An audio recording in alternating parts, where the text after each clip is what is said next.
Okay, we're ready. We are going to do a new topic today. So, at the very beginning, I said we divided the course into 3 sections. First section was axial stresses and strains, axial forces. The middle section was flexural, so beams that were bending. And the last section is everything else. So there's some scattered topics in there, and torsion. So torsion is twisting. In this course, we aren't going to combine axial, flexural, and torsion all into one thing. That would happen in the follow-on course, but we'll treat them independently. So today we're going to start the idea of torsion, look at torsional shear stress, and then we'll do some SolidWorks modeling of various things. So SolidWorks we might as well do a torsional problem just to see it. It's pretty simple to set up. I will show you how that I did end up getting that beam. Remember, we made an I-beam that we wanted to calculate the deflection of, but I couldn't get the supports to work out right. There's a really simple way to do it, or at least a way that I did it that worked out pretty easily, and it didn't really change the geometry of anything. So we'll do that, and then we will do some SolidWorks of how you can simulate a truss in SolidWorks, at least a planar truss. Like, it would work for a 3-dimensional truss also, but we're just going to do a planar truss with weldments. Before we get into any of the SolidWorks stuff, let's do torsion. So let's find my sheet here, my pen, and let's talk about torsion. So here we are applying some sort of torque to create a torsion, a twist, and we're going to calculate things like torsional stress, so how much stress is the torsion causing in the body that it might fracture. We don't really necessarily have torsional strain that we're going to calculate, but we will calculate basically the same idea, being angle of twist. So if we apply a torque to a shaft, then it twists some amount, assuming that you apply enough torque, and you might want to know how much that angle is, and so we'll calculate that. Not all of this today. We'll also talk through some power transmission ideas. A lot of times shafts are used to transmit torque and power, and so we'll talk about that as another torsional topic. So we in engineering make a distinction between torques and moments.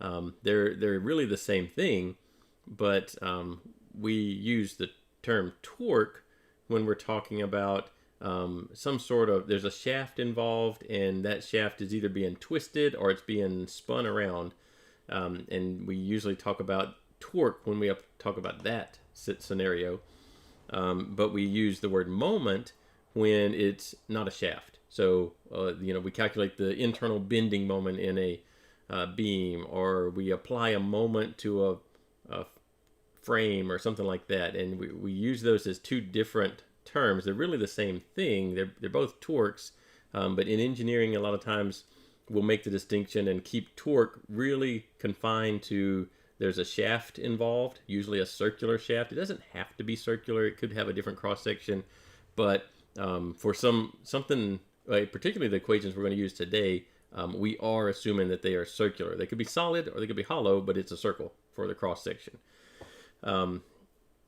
And we use moment for any other time when you have a force applied at some distance. So let's just start with the equation. So we're going to calculate torsional shear stress. Because if you think about how this thing would break, let's do I have any? I don't think I have any special tools for drawing shafts in particular, so let's just kind of draw one. We'll draw it this way so that we get a little bit of a 3D feel to it. So here's some kind of shaft, and I'm going to apply a torque to it. There would have to be some sort of counteracting torque on the other side to keep it from just spinning. Now, when we talk about power transmission, these shafts will be spinning. They won't be translating, moving around in X, Y, or Z, but they will be spinning on their axis. And so that is an okay thing. But until we get to that point, these shafts are just going to be twisting, or like a strain type of thing. So we'll usually label this torque as capital T. And if you apply enough of this torque, then it's going to fracture. Now I'm going to draw an idealized fracture site, but usually these are jagged and at some angle. But this will be our idealized fracture surface. You know, it's going to just shear in half. Kind of, it would look similar to how a pin would shear.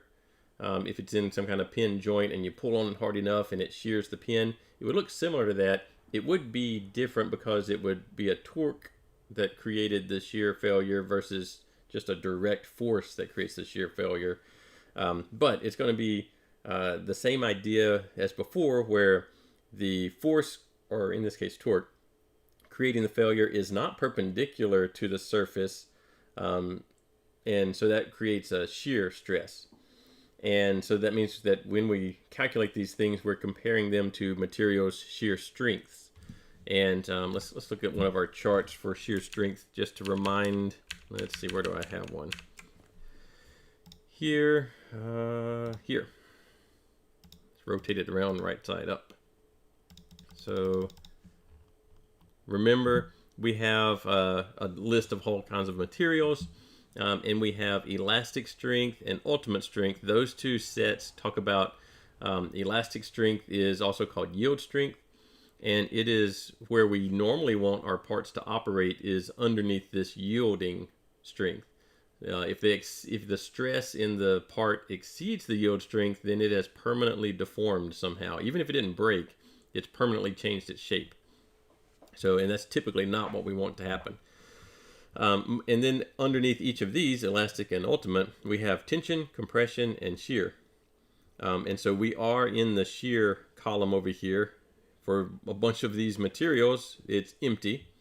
And that's because there are different models that you can use to calculate the shear strength based on the other material properties. We're using a model, very simple model, and a very conservative model that uses, if you want to calculate this shear strength right here, then you would take the tensile strength, 30, and divide it by 2, and this would be 15 KSI. So it's very conservative, very simple at the same time. There are other models where that would give you a less conservative number, so instead of multiplying by 0.5, you multiply by 0.577, you know, and there's different models for that. Until you get past the past this course and past the combination of forces and, you know, stresses together, none of that really matters yet. And so you don't have to understand why you would use one model over another model, except for this class, we're using the model where you just take half of the tensile strength to calculate the shear, unless it's specifically stated. So these materials, aluminum, these wrought aluminum materials, if you notice, they have a shear strength listed, and it's not half of the tensile strength, and so they have a specific shear strength listed. Most of the materials don't have a shear strength listed, and so you'll use the idea of calculating the shear strength based on the tensile strength. All right, back to here. So when we do calculate this torsional shear stress, we compare it to a torsional, or well, to a shear strength. There's not a specific torsional shear strength, it's just shear strength. The equation we'll use is tau, so it will be a shear. That'll remind us that it's a shear stress. Tau equals T, which is the torque. Now, this is the internal torque, so not these external torques that I've drawn, but we'd have to draw a free body diagram of the inside of the part and figure out what the internal torque is, times, and if we want to do tau max, this would be C, where this C is the same idea as C in our sigma equation. Sigma equals MC over I, where you could put a variable in here, but if you want the worst case scenario, the highest shear stress, then you will put the largest value for C. So let's label some of these things. Let's see. This is the internal torque.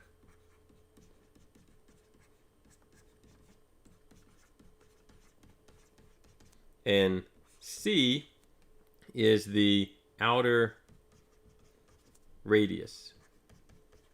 Remember, we're doing circular shafts only. So if we were doing some kind of hexagon or square, then there would be several differences in how you would do that. This is the outer radius of a circular shaft that's experiencing this shear stress. If you wanted to know a non-maximum torsional shear stress, instead of C, the outer radius, you'd put in whatever distance, you would call it rho, and that would just be the distance from the center. So whatever that distance is. And then divide by J. J is a new thing. J is the polar, so we're in polar coordinates when we're dealing with these circular shafts. Polar moment of inertia. It's similar to moment of inertia, I, but it's polar because we have polar coordinates. The actual equation for it is integral of rho squared dA, where rho is the distance from the center, the radial distance from the center, and then dA is a differential area. So you could calculate it that way. Since we are limiting our calculations to circular shafts, then J is always going to be pi over 2 times C to the fourth minus B to the fourth. We already talked about C. C is the outer radius. We'll have to talk about B. You could also have this as pi over 32 times OD, outer diameter, to the fourth minus ID, inner diameter, to the fourth. That's the same thing, just instead of radius, you're using diameter. So this B, you can probably tell here, I'm subtracting off the inner diameter for the pi over 32 version, so B is the inner radius.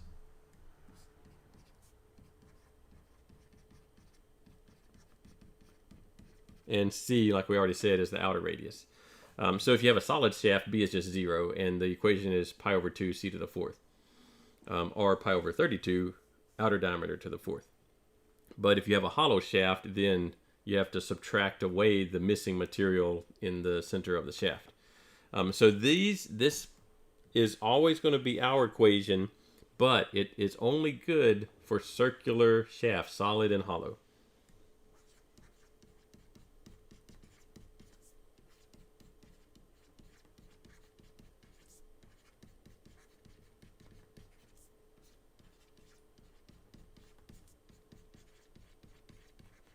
If you have any other shape, triangle, square, hexagon, any other shape, then this equation doesn't work.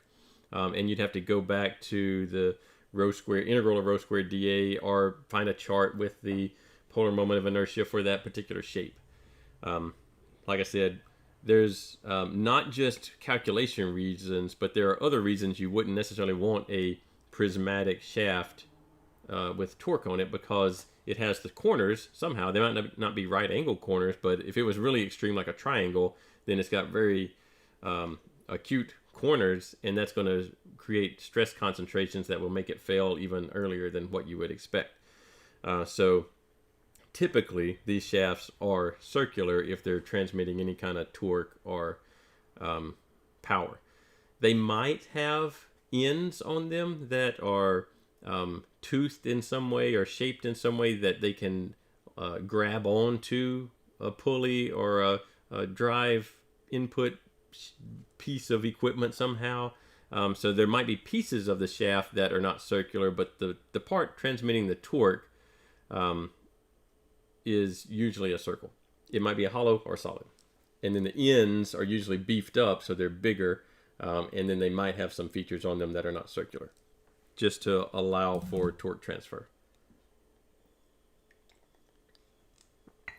All right, so let's just set up a really simple version of this equation and make sure we know how it works. And then we'll do a slightly more complicated version. And then we will go to SolidWorks. So we should be, actually we'll maybe go to WebWork and see if we can find one there that we can work. And then do SolidWorks. So I'm going to draw a side view of our shaft now. Actually, let's make it slightly more complicated. Let's put a stepped shaft. A lot of times you have stepped shafts, meaning that they have a smaller section and a larger section, and maybe multiple smaller and larger sections. This is done for several reasons. One of the reasons that there might be a step is to save mass. You know, the less material you have to rotate, the easier it will be to rotate. And if you're transmitting power, you definitely don't want to lose a bunch of your power just in the inertia of spinning the shaft. The other reason there might be a shaft step is that you might want to mount some sort of gear or pulley against this thing, and you need a way to locate it. So if I were to put a gear right up against here, whoops, didn't want to do that part though, stay there. You know, it's got some teeth on it. Then that step helps locate the gear so it can't go any further to the left in my picture. And so that step is part of the mounting process also, not just weight reduction. So there could be lots of reasons you might see a stepped shaft versus just a solid shaft of the maximum diameter. All right, let's say that why don't we put 2 torques on here. Let's put another little gear out here. This little guy. You might wonder how it's held in place. Doesn't matter for this course, but what will typically happen is there would be a little groove right here that you would snap a snap ring on and kind of make a removable shoulder for it to ride up against. And then there would probably be some kind of thing to locate them to keep them from going right also, maybe more snap rings or whatever. That level of stuff is not going to happen for like 3 more courses when you get to machine design. All right, so let's say that we have a torque. I'm going to draw them just as an arrow. So let's say this torque equals, I don't know, 20 foot-pounds. And say here we've got a torque. This will be T1, this will be T2. And since it's a bigger gear, let's make it a bigger torque. 50 foot-pounds. And then let's say some information here. We've got, this is solid, all solid. So outer diameter, well, let's do it the other way. I don't know, let's make this a 1.5 inch OD. Now when you're writing these, like if you're laying out a part on a drawing, a lot of times you don't put the units here. You would have a little box somewhere down here on your page and it says all units equal inches or whatever. That's neither here nor there, but that's what you would typically do. So this is smaller. Let's make it 0.75 OD. Notice we don't need any lengths here. Like we don't need to know the length of the shaft for our torsional shear stress equation. Later, if we want to calculate the angle of twist, you know, how much might these little pieces of the shaft be twisting, then we would need to know that length, but for now we don't need to. This that I've drawn would not be in equilibrium because I've got 70 foot-pounds rotating in one direction, whatever looks like the down direction, and nothing opposing it. So I do need it to be in equilibrium. So let's put a T over here. We'll just call it T. 70 foot-pounds. Now it's in equilibrium so that the thing is not spinning, or at least if it is spinning, that there's all the torque is accounted for. All right. So this could be an output torque or something like that. And these could be inputs, or this could be the input, and those are the outputs. It doesn't matter for what we're doing. So what we need to do here is we actually have 2 different stresses we might need to calculate. First, I have to decide what I'm going to do with the 50 foot-pounds. Now, you won't be necessarily given diagrams like this. You'll be given diagrams of just the shaft, and it'll have the torque. In fact, why don't we go ahead and look at what you might encounter as far as problems to solve. I haven't assigned these yet. These are in 18, so you don't have access to them yet. I'll bring them up later today. So this is how they might look for you. You can kind of see that the torques are right on top of the gear, and there's no real distance shown of the thickness of the gear. You kind of assume they're infinitely thin, even though they're not really. Same thing here. Same thing here. You kind of don't worry about what's going on under the gear or like where the gear is mounted. You don't worry about that. So don't think too realistically about these at this level, is basically what I'm trying to say. Let's get this thing out of the way. So what we want to do is I'm going to decide to basically put this 50 foot-pounds, even though it's kind of in the center, I'm going to put it at the shoulder. So basically I'm going to put it right there, just to clear up where it exists at. Even though it really is on the skinnier part of the shaft, I'm going to assume that it's applied more or less at that shoulder. All right. So what I want to do is calculate this. So I'm going to cut the shaft open in that section and see what kind of shear stress is there. And then I'm going to cut it right here, which kind of solves my issue of what to do with the 50 foot-pounds. Do I put it right on the edge, or where do I put it? So I'm going to just put it right here where I can clearly see what to do with the 50 foot-pounds. In reality, there is stuff going on right where that gear is mounted, but that's not what we're interested in right now. So I've got two different stresses to calculate. Let's do the one farthest left first. So that would just be this guy.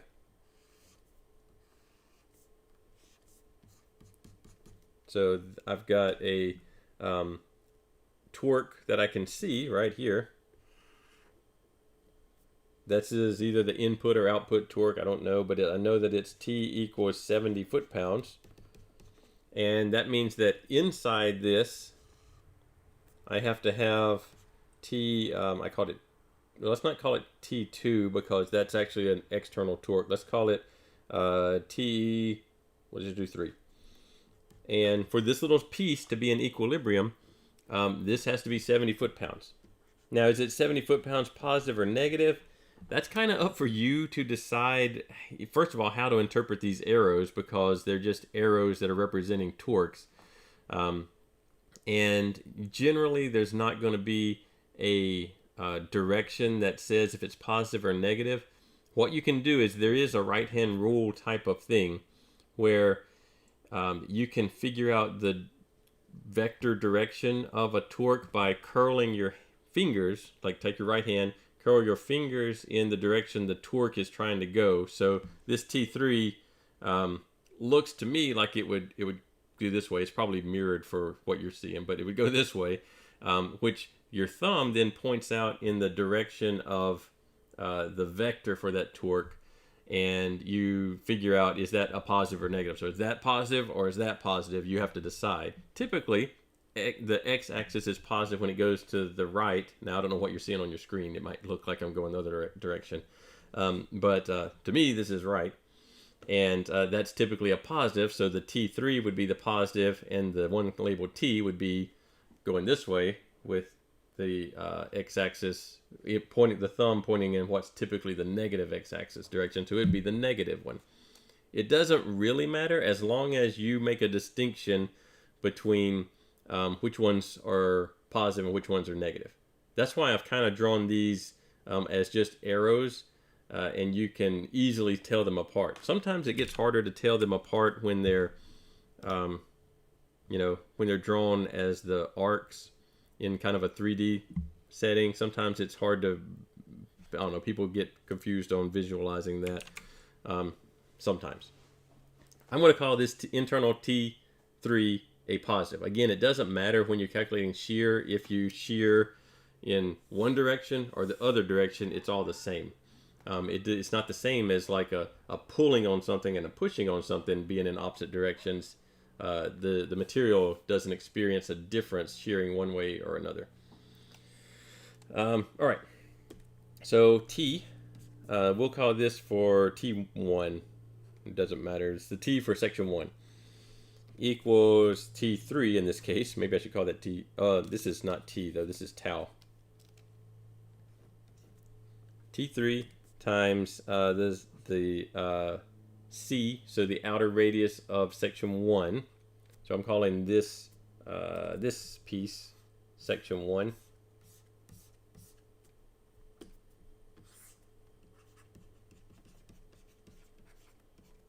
And that's all these little 1 subscripts that I have over J for section 1. So I would have, I decided T3 is positive, so 70 foot-pounds. Normally I want my shear stresses and stresses in general to be in PSI or KSI per square inch. So I'm going to convert this over to 12 inches per foot so that I have inch-pounds. C is the outer radius. I've given myself the outer diameter, so 1.5 inches over 2 to get the outer radius. Over, I didn't say anything about this being a hollow shaft, so that means it's a solid shaft. And my equation, I could either use the pi over 32 OD to the 4th or pi over 2 C to the 4th. Since I'm given the OD, I'm going to do OD. Pi over 32 times outer diameter 1.5 inches to the 4th. So these units should come out as pounds inch squared in the numerator and inches to the 4th in the denominator, which would be pounds per square inch. Let's get the calculator out. 1.5 to the 4th times pi divided by 32, that's my denominator. 70 times 12 times 1.5 divided by 2 divided by my denominator is, if everything is correct, 1188.4 psi. So that's, 1200 psi. That's pretty big number, but it's a small stress for most materials. Even in shear, we can look at our material properties here, and let's say it's just a structural steel. There is no shear strength listed, so that means we take half of the tensile strength, so 18, and this is KSI, so 18,000 psi. We have 1200 psi, so we have plenty of factor of safety on that section. We can do the next one. I typically, even though it'd be simpler just to draw the right hand side of this, I typically draw the same direction every time. Like I said, it doesn't make as much difference when you're doing torsion, but it's just a habit that I use. It does make a difference when you're doing, or it can, if you can get yourself confused when you're doing something like axial deformation. If you're not careful, you can confuse yourself. So it doesn't actually matter, it's just the way I do it. So I'm going to draw the whole section here, and then I'm going to step down and draw section 2. I do have a pretty generous fillet. This little guy is called a fillet. Not a fillet, it's a fillet. And it is to reduce the stress concentration. If it was a right angle there, I just made this curve very sharp, then there would be a really high stress concentration, and the stress that I calculate, that I'm about to calculate, would actually be much, much higher at the root of this transition. So there's our section that we're interested in. We have our 70 foot-pounds here. We have our 50 foot-pounds right here somewhere. I call that T2.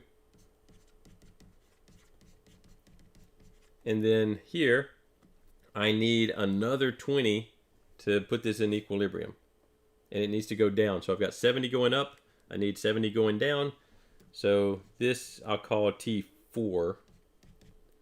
Because it's not, even though it's the same number as what I call T1, T1's the external applied torque, T4 I'm using as the internal torque for this little section right here. I'm also counting as this tube, even though there is something different going on right there at the gear. We're ignoring that. So T4 would be 20 foot-pounds. So here I have a smaller torque, but I also have a smaller cross-sectional area to support that torque. So I need to calculate it separately to see if it's got a higher stress. So we'll call this tau for section 2, the yellow section, is going to be that internal torque that I called T4. Oh, let's see.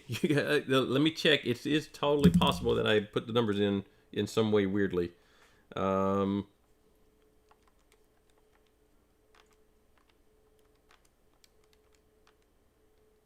know, I kind of think you might be right. Let's see. 70 times 12.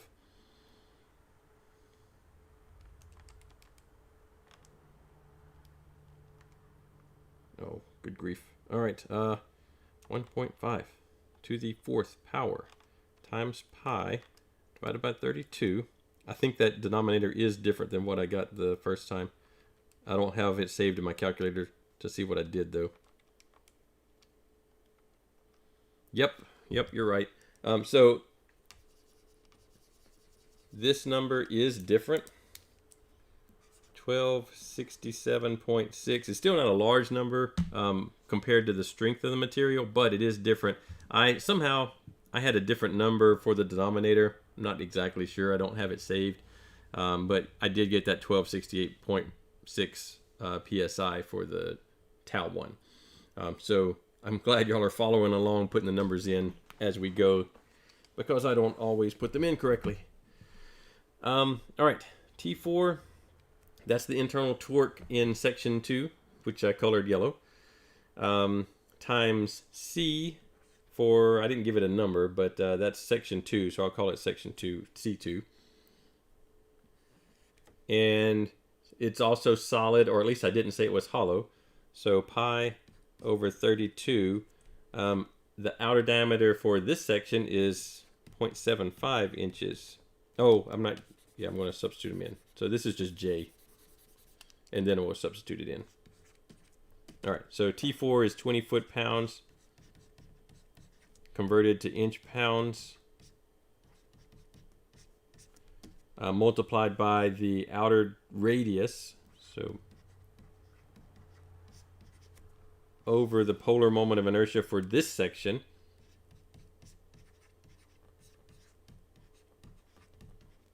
And let's see if this is a bigger number or a smaller number. I don't actually know. We've got a smaller area, but a smaller torque also.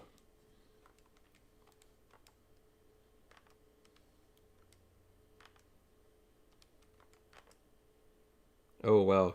Let me check that again, because if that's true, we're going to get a much higher stress, which not surprised by, but let me make sure. I think that's true. All right. 20 times 12 times 0.75 divided by 2 divided by our denominator. All right. It is larger. It's still not dangerously large, but I got 2897.3 psi. Might be good to do these in MathCAD so that I don't have to constantly check them. That looks right. All right, I think it's right. So it is a larger stress, 3,000 psi, but again, the strength, the shear strength for, if this was steel, I just picked the structural steel over here out of our chart, which has a shear strength not listed, but would be 18 ksi. So still plenty of room for stress here.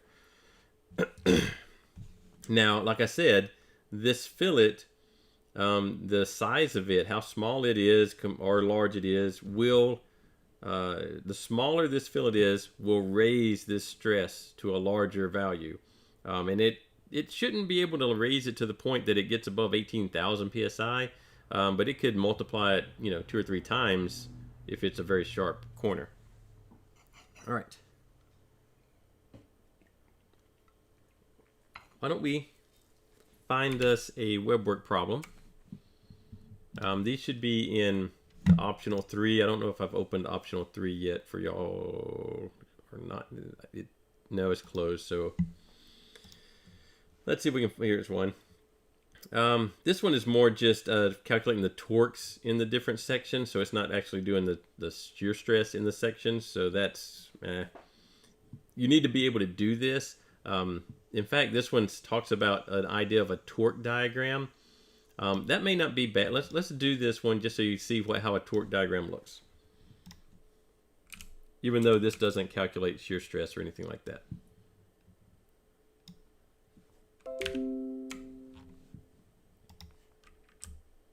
Get some room for it.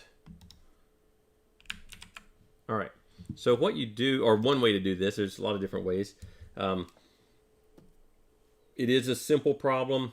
Typically, it's a good idea to, even when they're simple, be thorough in your working when you're doing the homework version so that you experience the whole process of it.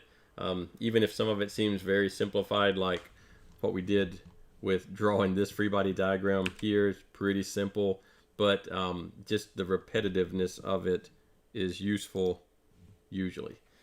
I'm going to label the torques that I have here. So TA, I've got 75. These are all the same units, kip feet, so that's 1,000 pounds in times feet. B, I've got 85, but going in another direction. C, I've got 40. D, I've got 20. And E, I've got 50. So a torque diagram, or what do they call it? Torque diagram, yes. Would be basically a plot, like a graph, of the torque at any section in our beam. So it's sort of like the shear diagram. Actually, it's exactly like the shear diagram in our shear and bending part, except that these are torques instead of forces. So here I'll have my little baseline. I'll do, these look like they're all evenly spaced, so I'll just kind of space them all. There's point A, B, C, D, and E, and we don't need, that much of the beam. There we go.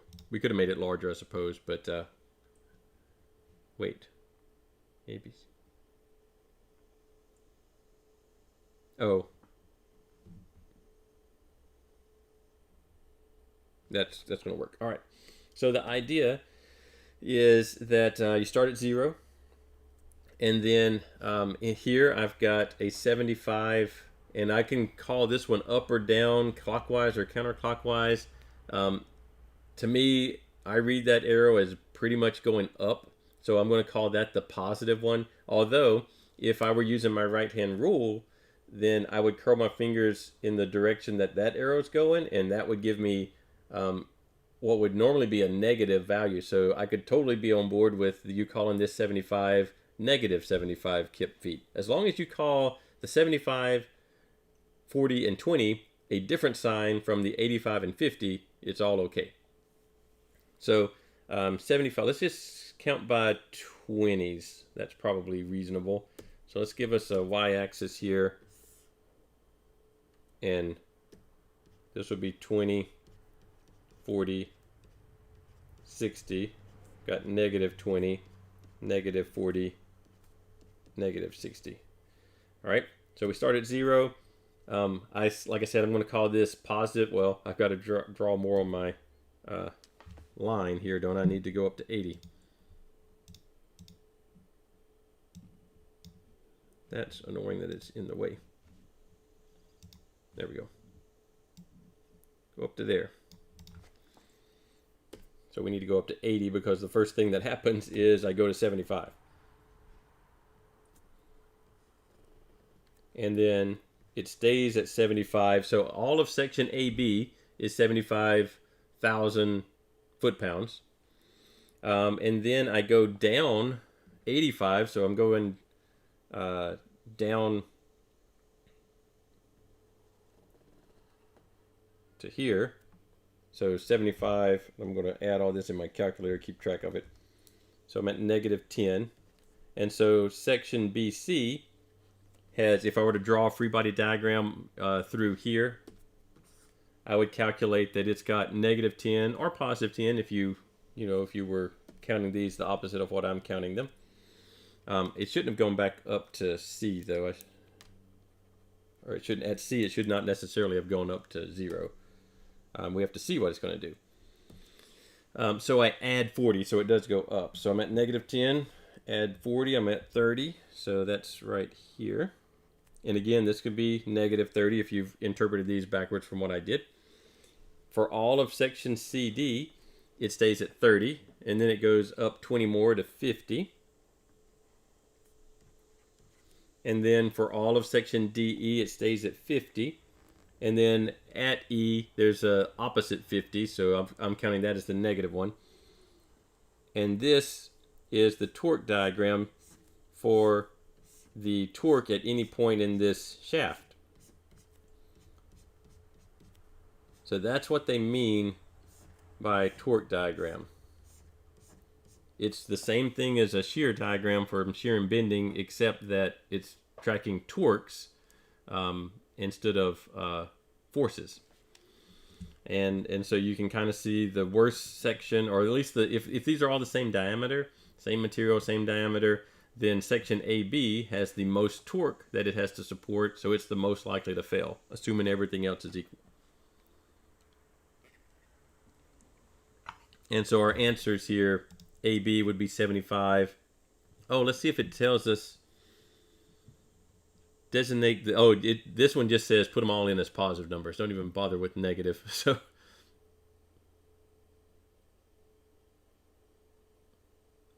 if in the direction of TB, moving left to right.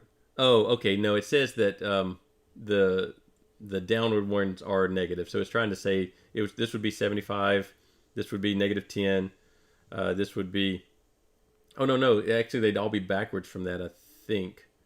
It's kind of confusing the way that they are describing this, but I think what they mean is if you cut this open, this internal AB would actually be opposite of 75, so it would actually be going down. So I think this would be -75, +10, -30, -50 is I think what they're describing in their work here, which does line up with the right-hand rule, which is backwards from what I drew, and which is all okay. All right, let's find a more interesting problem than that one, though. Let's see.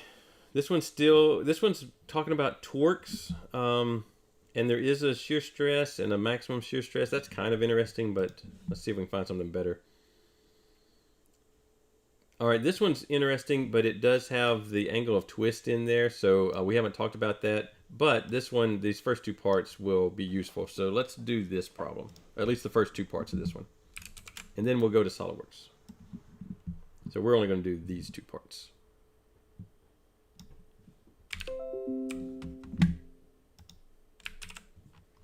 All right. So we've got a hollow shaft now, and it's made of a weird material, extruded magnesium. So we'll definitely have to look up the properties for that, because I don't know at all what that is. Actually, it's not going to matter for us because we're only calculating the shearing stress.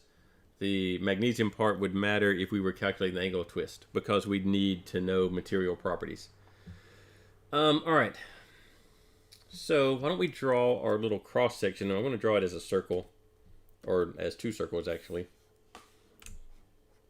So there, and then let's make a smaller one that we center in there. We have an outer diameter of 140 and an inner diameter of 105. Oh wait, outer diameter. Okay, hold up. I drew radius. So this is 140/2. And inner radius of 105/2. Those are all millimeters. And so the shaft itself, this wall, is only this part. So now this might help you see the c to the fourth minus b to the fourth part in the polar moment of inertia for a hollow shaft. So the 140 over 2 is c, and the 105 over 2 is b. All right. Hollow shaft has these dimensions, has a torque of 37 kilonewton meters, the shear stress on the outside surface of the shaft. So that's basically, it doesn't matter where, but it's anywhere around the outer surface. I'll just pick that. Actually, why don't I pick this point, since I have drawn the arrow straight to that. So tau on the outside is T, the 37 kilonewton meters, times, it is C, because C is the outer radius, over J. So that would be 37,000 Newton meters, times C is 140 millimeters over 2. But I do want to convert the millimeters to meters because I have Newton meters as my torque, so I want those to just be newtons in the numerator. Over J, which is, this is a, I'm given diameters. I drew radius, but I'm given diameters, so I would use the pi over 32 version. And this is 140, that's millimeters to the fourth, minus 105 millimeters to the fourth. And I don't want my units to end up as newtons per millimeter in any way. So I do want to convert these millimeters over to meters. So this number in here will end up as millimeters to the fourth. So I will make sure that we're doing the right thing here. So I will multiply by the conversion factor to get 1 meter. It's 1,000 millimeters, but it's raised to the fourth power. All right.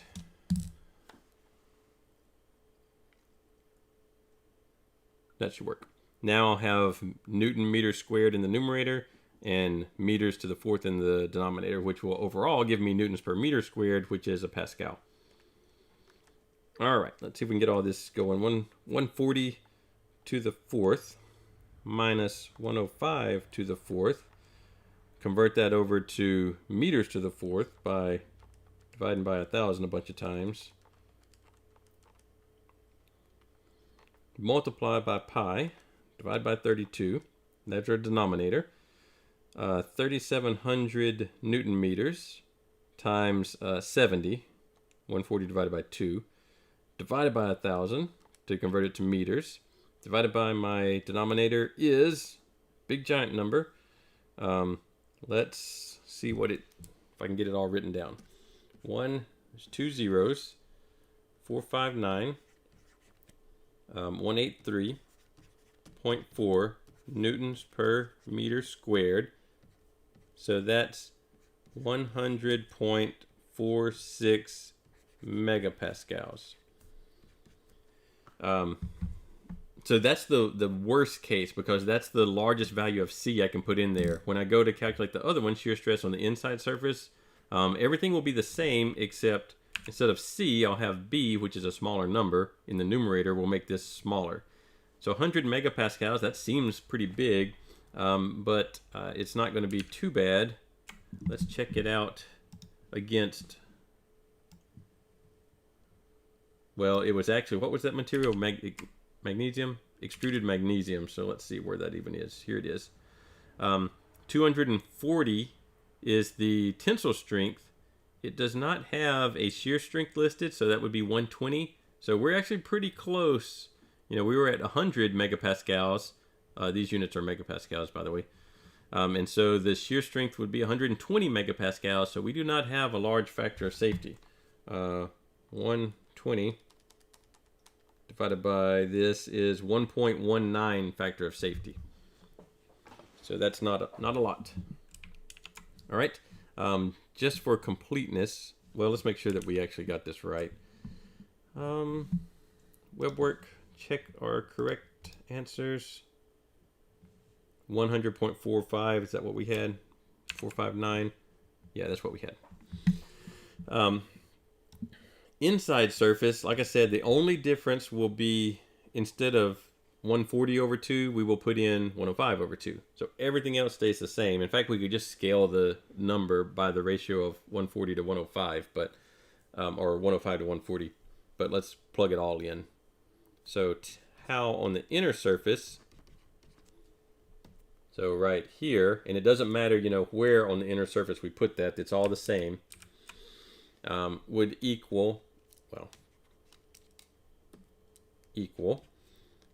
3,700 Newton meters for the torque, 105 over 2, convert that over to meters, divide by the exact same denominator,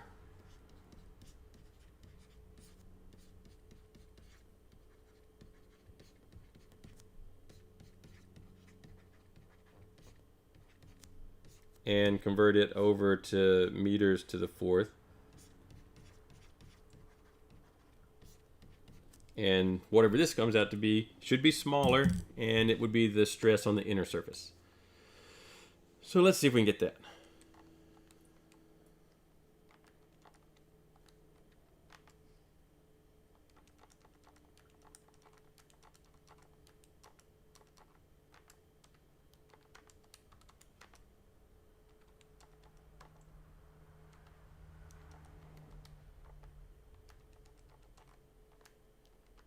Okay, I get 75,344,387.6 newtons per meter squared, which would be 75.34 megapascals, which is smaller, and it's in the range of what seems reasonable, and it's what they get here, 75.344. So that's those are sort of the simple, just plain shear stress problems for torsion. We'll add on to them. We'll add the angle of twist thing next time. Now let's go over and look at some of this type of stuff in SolidWorks. Why don't we do a simple torsion problem? Actually, let's do this. Let's do that one that this one we don't really have a context for. Let's do the one that I drew first. Let's do this one. Let's just model this best we can and put these torques on it and see what happens to it. I got to think about how we're gonna. I think I know what we'll do. All right. So first of all, let's get SolidWorks. New part. We got to model this stepped shaft, and that will be. Let's do it on the right plane. Circle. I called the outer radius of the bigger part 1.5, I think, inches. Why are we? There we go. These are now in inches, and I didn't give it a length, so we'll just extrude it some amount. There was a question about, is there an outline for what you're supposed to turn in for the lab? I haven't really made one. It's exactly like the first lab, except that you're doing a 3-point bend test. And so you would do the same things you did for the lab 1, except, or as far as write up, so it's like 2 pages. And then you would put the results of the 3-point bend test in there. So there's not a specific format for that, but a short description of what you did and your model and your results is all that it needs.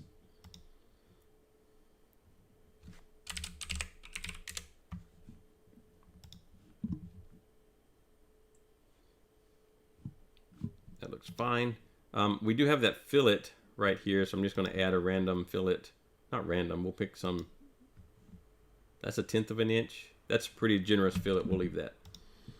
So here's our model of the thing that we did here.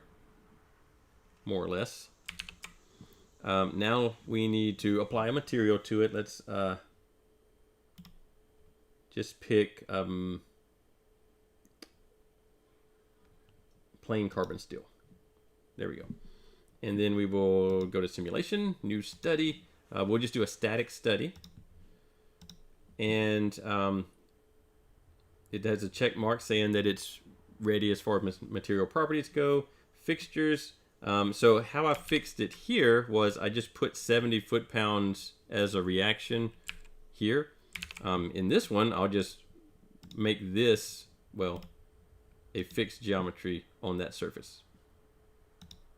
Okay, so that is the same thing as putting the 70 foot-pounds on it. Now, external loads, we're actually going to apply torque, actually 2 torques. So we're going to apply a torque to this face, and that direction, actually I think I made it the other direction. I made it go down, so let's reverse the direction. And I made it to be 50 foot-pounds. So 50, oh no, those are inch-pounds, so 50 times 12. Oh, not minus 12, times 12. Okay, and then we need another one out here on this surface, so let's second torque on this face in this direction. So I'm selecting an axis. I don't have an axis drawn, but cylindrical objects have an axis built into them. And so I can select a cylindrical object to, or surface, to create the axis. It's going the other direction, and I want English units. I made it 20 foot-pounds. My units are actually in inch-pounds, so I've got to do 20 times 12. And that sets up this same scenario. Now we caught stresses, you know, 1300 psi, 3000 psi. Let's see what the simulation does. Mesh and run. This simulation should not take nearly as long as those that we were doing last time. It's already done. In fact, so one thing about these, first of all, you got to notice that the deformation scale up here is 600, 590. And so it is kind of flaring out the end here because of the way I applied the torque. If I reduce the scale to true scale, it doesn't look like that. So let's do that. And let's also put it in PSI or KSI over here. So let's do definition.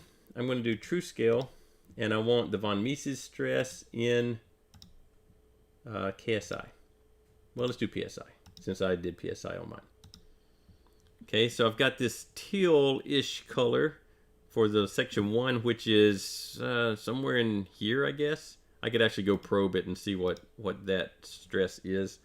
But just based on the chart over here, it looks in the, you know, somewhere between the cyan and green, so it's in that range, which is around 2000. I had said that it was around 1300, so I'm a little bit different in our calculation. And then over here, I've got kind of this yellow, which is, it's on the greener side, so it's further down here in the 4400. So I'm getting different numbers than what are calculated by hand. They're not, you know, they're not orders of magnitude different, but they are different. Now this model has 0 convergence testing. It had, you know, it's just we took all the defaults and just did whatever it said by default. And so this couldn't be relied on as exact, but we can kind of get close, and we get somewhat agreeable numbers. And you have to realize that, you know, these by hand calculations and simulations are, they're only going to be agreeable to one another. That's what you're hoping for, is that they're agreeable, not that they are exactly the same number. Sometimes some of these simulations and some of these equations are more, they're better connected together as far as how the equation came to be. There's not as many assumptions behind the equation.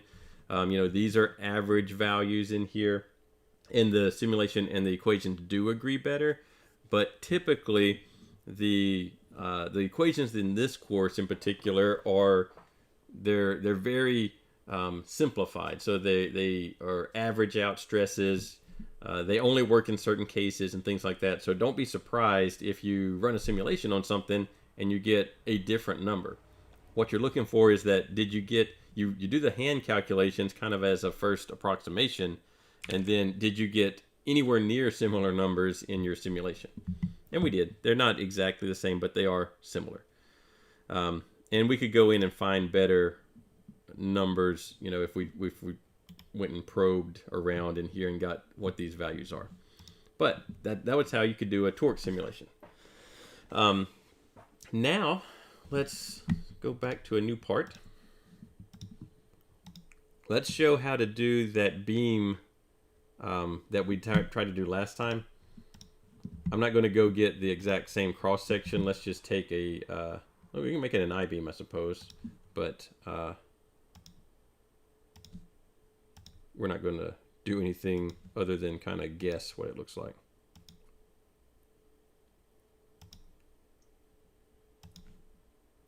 So remember, we're doing a half model so that we can take advantage of symmetry in our simulation.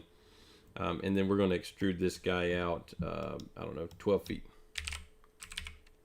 I have no idea what dimensions I put on the beam, so let's see if it looks, it might be gigantic.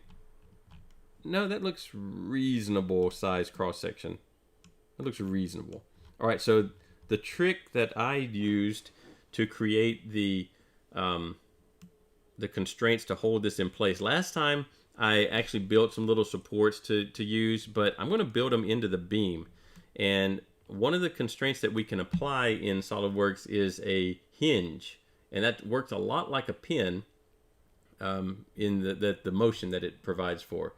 So I'm actually going to put a extruded boss on this surface, and it's just going to be a little circle down here, and we are going to extrude that. It'll actually kind of, you know, overlap our, not that way, the other way. Let's make it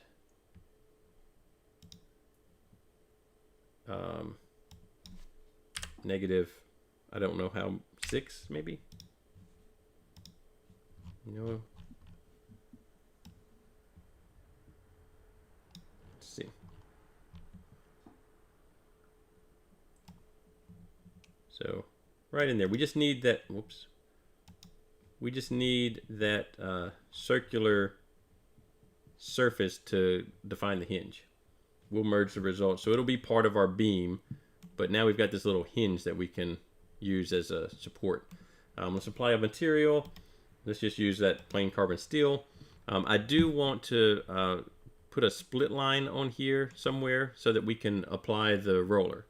So let's create a reference geometry plane parallel to that plane, but offset by, I don't know, I made the whole thing 10 feet. Let's make this 3 feet. I don't remember how many feet I made it, but let's go the other direction. There we go. And then go in here. Wow, it's hard to, there we go. Curves, split line.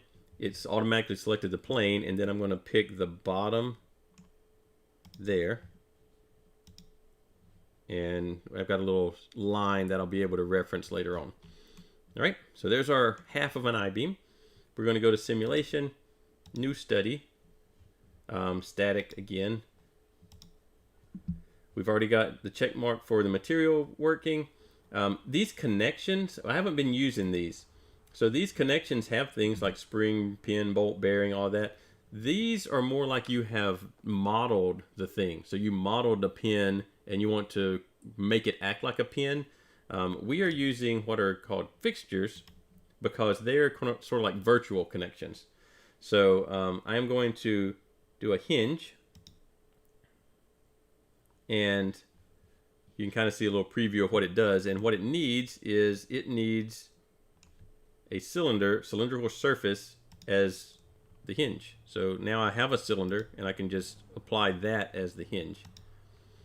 And then for the roller, I can fixture, I can just do, it does have a roller on here, but I don't think I can, I have to have a different one. I'm just going to fix this so that Technically, it's not acting exactly like a roller because it is going to fix this line in place, but it's going to act very similar to a roller. I could create some different geometry and actually have a slider back there, but this works well enough. All right, we do need a force on there. External load, force. I have to go to this end, and I want the force on. I'm gonna put it on the edge. So right there. Put it in IPS. Let's make it 1,500 pounds. We're gonna have to add a direction. So the direction, I'll make it in reference to this plane because that plane is vertical, and then we can click this direction. Now I have to put the 1,500. Oh, but I want it in pounds. And it's pointing down, which is what I want. There we go. We've got all of the things that we need. We can right click, mesh, and run.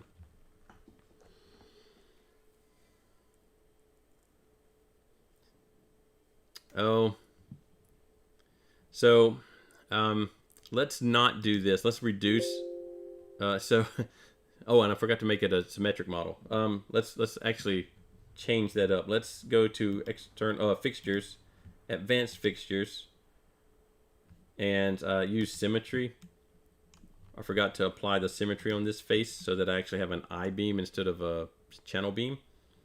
Now we have an I-beam. This is no longer, let's actually try running it as an I-beam. That actually might make it not so crazy.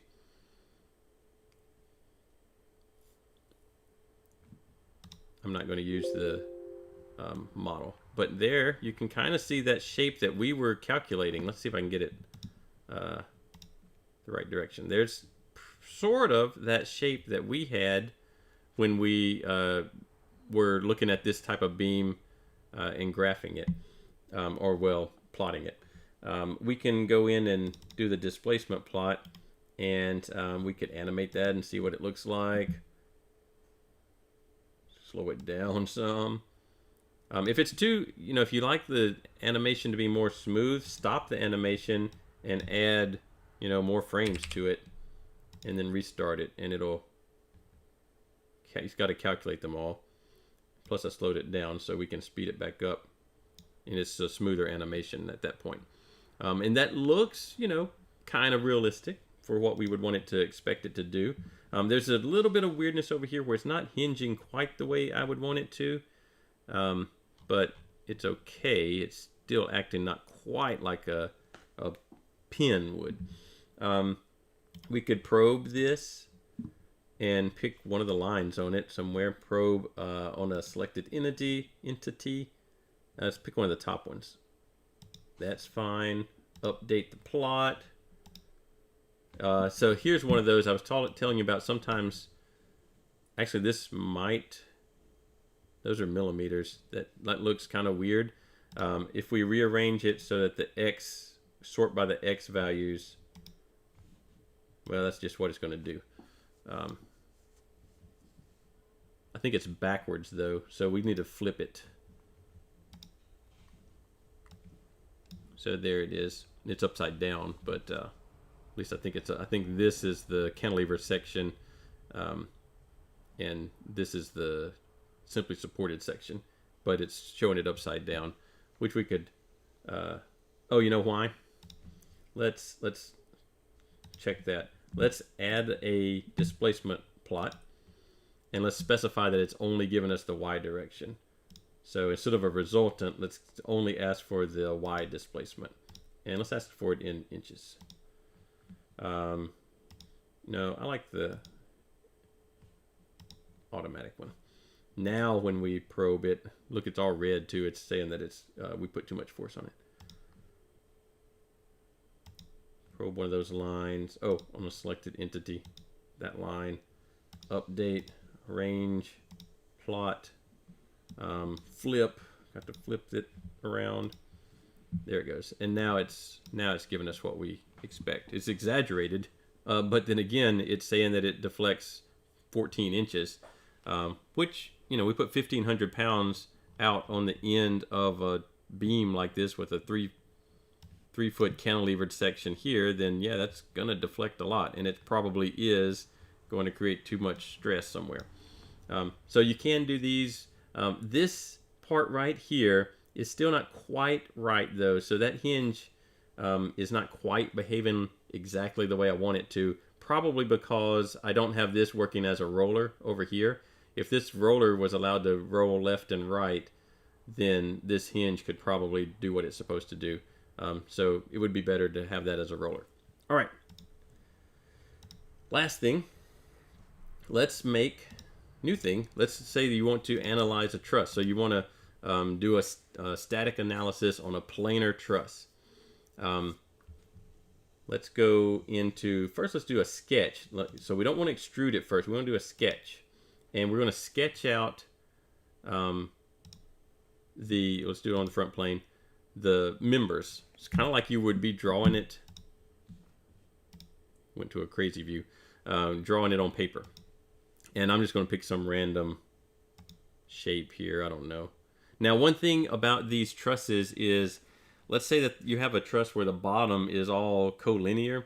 You can't draw one long line to represent that. They have to be individual members. So even if they're like the next piece is right here, I still would have to draw a separate line. Those have to be separate lines for what we're going to do to work. It can't be one long line that you divide up later. So we've got something like this. Got to make it triangulate. Let's put some more pieces on it.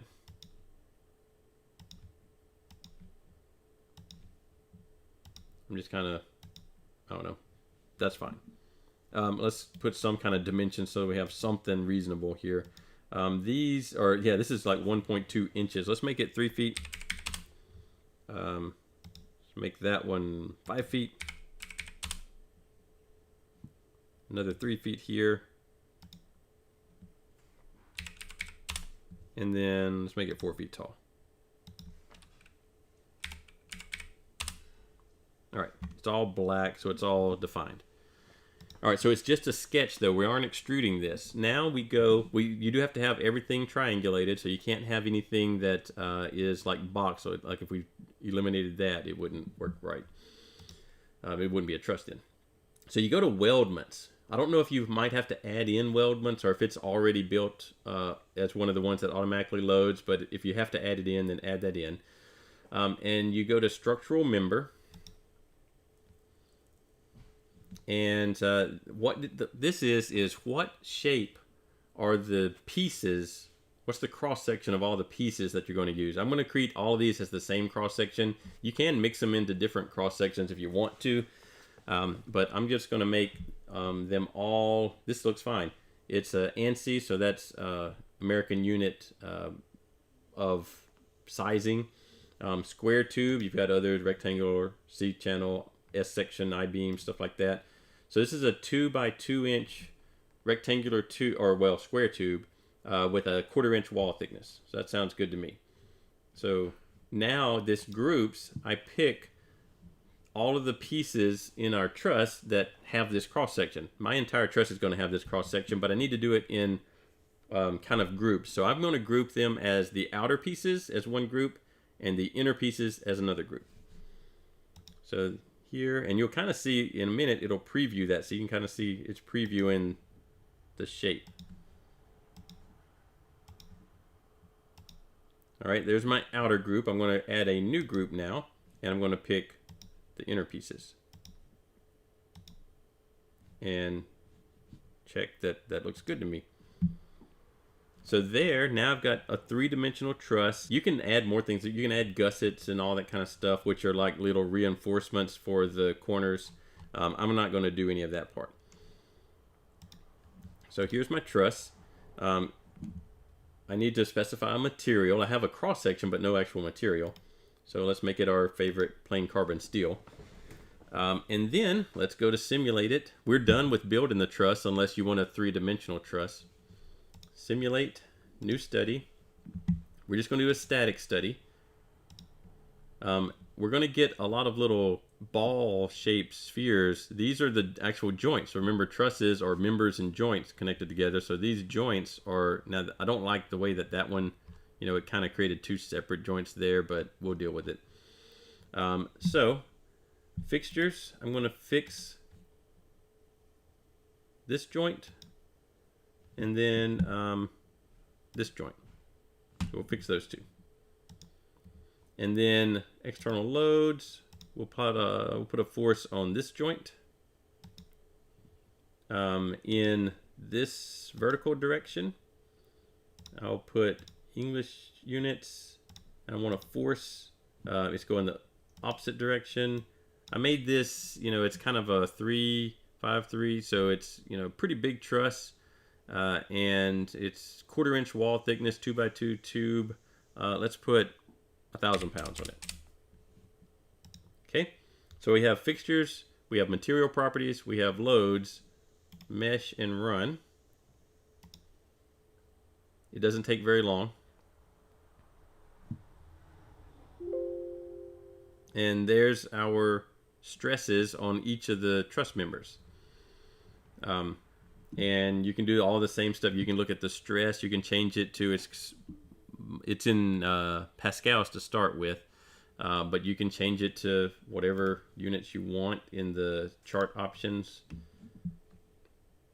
The deformation scale is nearly 500, but actually in the definition is where you can change to KSI. If we did true scale, it wouldn't even look deformed at all. So we've got, 1300 KSI as our largest. Oh, wait. Yeah, 1300 PSI. This is KSI that it's listed as. So that's not in a lot of stress. And you can tell that most of the stress is right there where I put the force. So it's a pretty simple thing. Let's go back to our model. Let's say that you actually want to have a particular shape that wasn't one of the options. So the option I saw was 2x2 by 0.25. You can actually go here, and there's the sketch that defines the cross section, and you can edit that sketch. Now you got to find it. It's some weird orientation.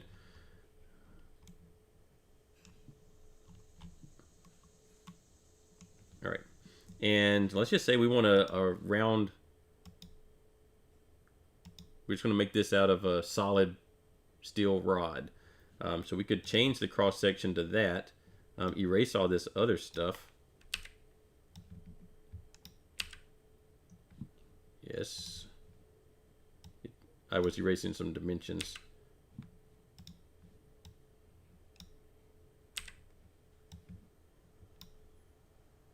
Wait, I think that one got the part I want to keep.